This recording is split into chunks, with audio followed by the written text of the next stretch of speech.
lèges chaînes. Sans Pour autant affronter un obstacle. C'est-à-dire lorsque Dieu accorde une faveur à une personne, les obstacles ne te concernent pas. Les combats ne te concernent pas. Et c'est de la même manière que Dieu a parlé à Israël. Vous quitterez l'Égypte. Vous irez à la paix dans le pays de la promesse. Lorsque Dieu accorde la faveur à Israël, Dieu ne parle pas de la mer rouge. Dieu ne parle pas des Amalécites. Dieu ne parle pas de toutes sortes d'obstacles. Mais la parole qui est sortie de la bouche de Dieu pour amener Israël à la finalité, c'est ce que nous appelons la faveur divine. Et Israël marchait avec cette faveur. Cette parole qui l'accompagnait. Même si tu combats Israël, tu es en train de passer ton temps. Parce que dans la parole de la faveur, l'Éternel a déjà précédé Israël dans la terre promise avant qu'Israël arrive. Je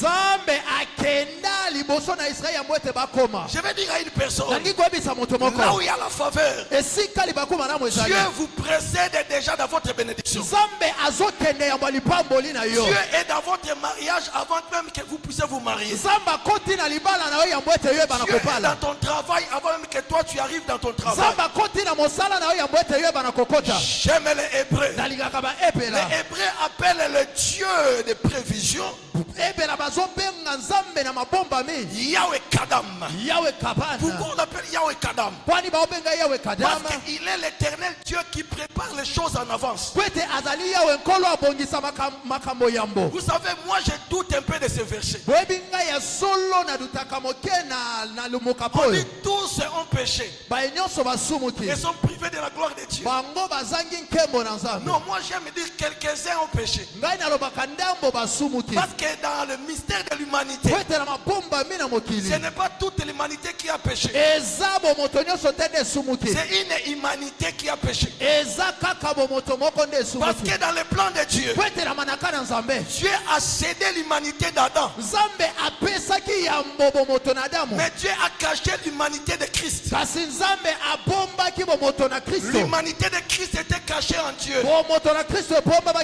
Oh, Satan croyait corrompre toute l'humanité. Adam était tombé. Mais il y avait un homme.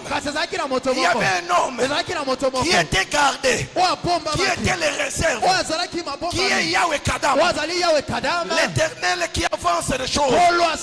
Dieu a prévu son fils. Dieu a gardé son humanité de telle sorte que Satan peut toucher tout le monde, mais il n'a pas touché l'humanité de Jésus.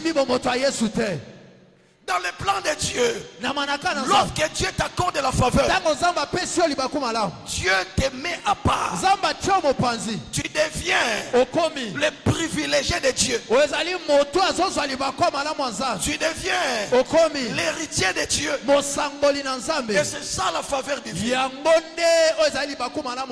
La faveur divine, c'est le regard de Dieu fixé sur un être indigne. Un être qui ne mérite pas. Mais à celui-là, Dieu fixe le regard. Or, lorsque nous analysons la nature de Dieu,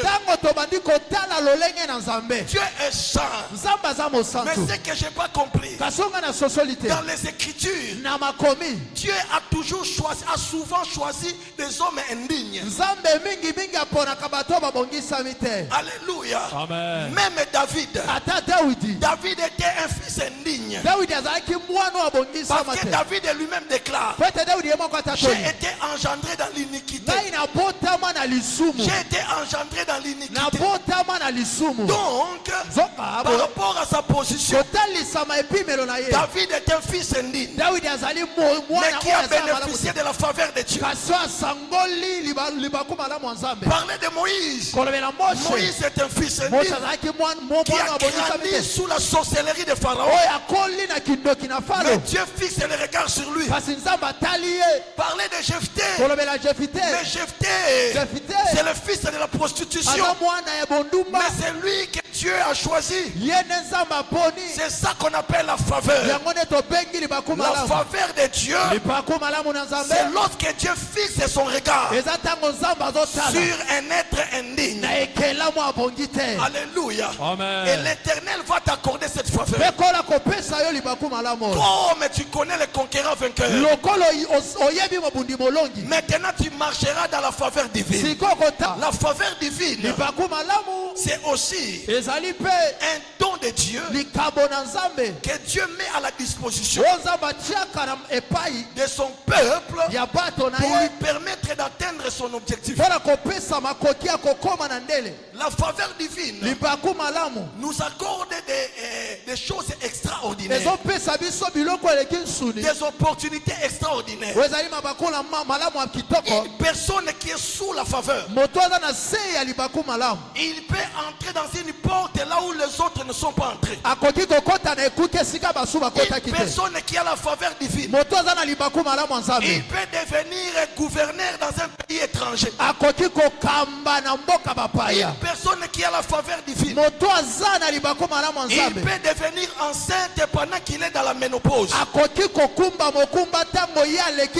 Une personne qui est dans la faveur divine, il peut vivre des choses contraires à toutes les choses de sa famille. Là où les autres peuvent mourir, lui ne mourra pas.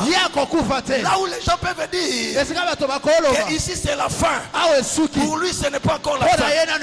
J'aimerais que Dieu t'introduise dans la faveur divine. Parce que si tu es dans la faveur divine, tu n'es plus sous la loi de la terre, mais tu es régi de la loi céleste. La loi céleste s'appelle la grâce. S'appelle la grâce. Alléluia. C'est pourquoi je déclare à partir d'aujourd'hui, laisse que la grâce de Dieu t'accompagne. La faveur de Dieu marche avec toi. La faveur de Dieu soit avec toi. Là où les autres échouent, toi tu réussiras. J'aime la faveur. Lorsque la faveur vient dans ta vie, tes échecs deviendront tes réussites. Là où Pierre a échoué toute la nuit, parce qu'il était sous la loi, sous la connaissance, sous ses préceptes, sous son intelligence. Mais lorsque la faveur est venue, la faveur est entrée dans sa barque. Là où Pierre a échoué, il a jeté le filet sans avoir un poisson. Mais lorsque la faveur a dit à Pierre, donne-moi ta barque, donne-moi ta barque, donne-moi ta barque. Et lorsque Pierre a donné, après avoir enseigné, au même endroit, au même endroit, dans le même lac, là où Pierre cherchait le poisson, et il n'a pas trouvé un poisson toute la nuit. Mais lorsque le temps de la faveur, le temps de la grâce est arrivé, au même endroit, Pierre a jeté et il a capturé. Je lève ma main droite.